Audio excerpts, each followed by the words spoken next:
The Patriots finally kicked off day one of training camp for this upcoming season, and NESN reporters Zach Cox and Meredith Gorman have more from their big takeaways from day one. The first day of Patriots training camp just wrapped up. It is a scorcher out here. I'm Meredith Gorman, joined by our Patriots beat writer, Zach Cox.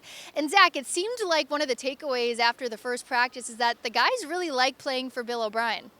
Yeah, that was something that we heard from a lot of players back in the spring when Bill O'Brien was initially kind of implementing this new offensive system, this new offensive mindset. And we heard it again today. Trent Brown, we were talking to him after practice. He said he loves Bill O'Brien. He said he's really going to bring the kind of energy and attitude that the Patriots need on offense, which you can kind of infer that the Patriots did not have on offense last year when they really struggled in that area. Wasn't the greatest day for the Patriots offense. They did a lot of work in the red zone and in these non-padded practices. It's really difficult for an offense to succeed in that kind of situation. Definitely everything sort of favored the Patriots defense, but it does seem like the Patriots are moving in the right direction offensively. And you look at some of the offensive weapons. I know one guy that really stood out today in terms of bringing that energy that we've already been talking about is Juju Smith-Schuster.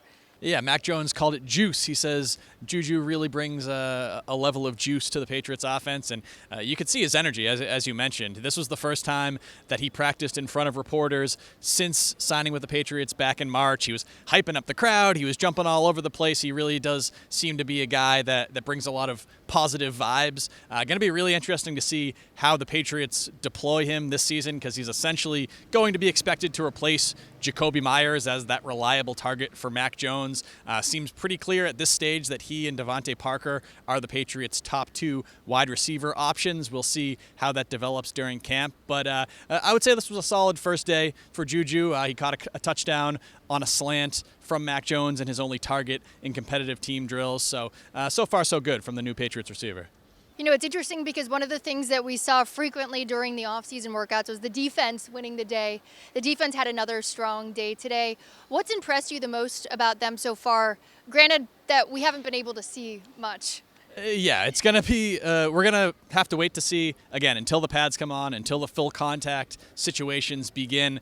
But the Patriots, I think, should be very good and very dangerous defensively this season. They bring back almost everybody from last year's team. Really, their only departure was Devin McCourty, and some players have talked about how losing McCourty could make them even more unpredictable and even more effective defensively, because they're just going to be able to throw all sorts of defensive backs onto the field, and you don't know who's playing in the slot, who's playing free safety, who's playing strong safety. They really have a lot of movable parts, and we've seen that both in spring practice and here today. So that's definitely going to be something to watch over these next couple of weeks. Yeah, and they'll be back on the practice field tomorrow, so we'll see you then. Thanks so much for your time, Zach. Thank you.